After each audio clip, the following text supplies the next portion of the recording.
Hey everyone, we're here in Old Elk Grove at our garage conversion to Master Suite project. From a 4-car garage to now a 2-car garage, we're gonna take that back half and we're gonna turn it into a master bedroom, a true ensuite with a master bath, and then a powder bath as well with a laundry room. So a lot's going in this space, but we have a lot of room to work with, about 530 square feet to create this space. So we don't have to do any additions on the back, we're not messing with the roof line, and we're not gonna have to do any exterior framing except for the new doors and windows that we're gonna be putting on the perimeter. So you can see behind me, we're starting to cut out those holes for the windows and for the slider door, and we're gonna be doing the interior walls next. But you can also see in the front yard, we've done the utility tie-in.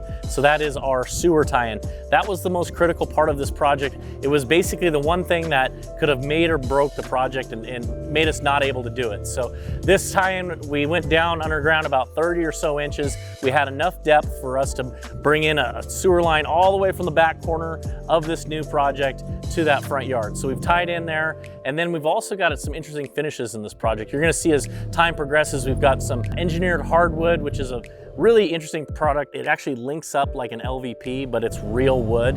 And then we have a custom ordered handmade tile for the shower area. So a lot of really nice finishes.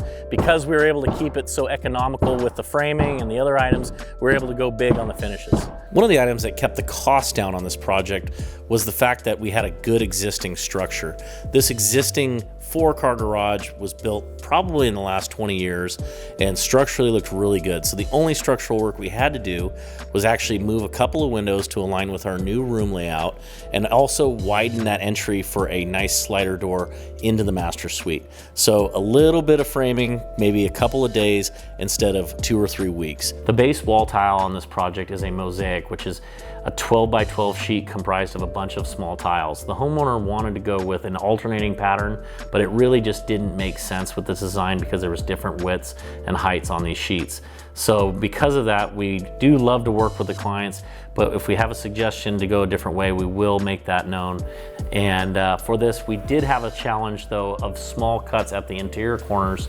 We had to cut really small pieces by hand, try to polish them down and get them to fit really tight. It's very difficult to do. You got to make sure your fingers are very close to the tile saw cutting, but it ended up turning out great. Another challenge was also this trim. We wanted to hide the exterior uncut pieces and cut pieces of the base tile, so we put this large marble trim there, and it's a little more difficult than a Schluter edge or a bull-nosed edge, but we were able to make it work.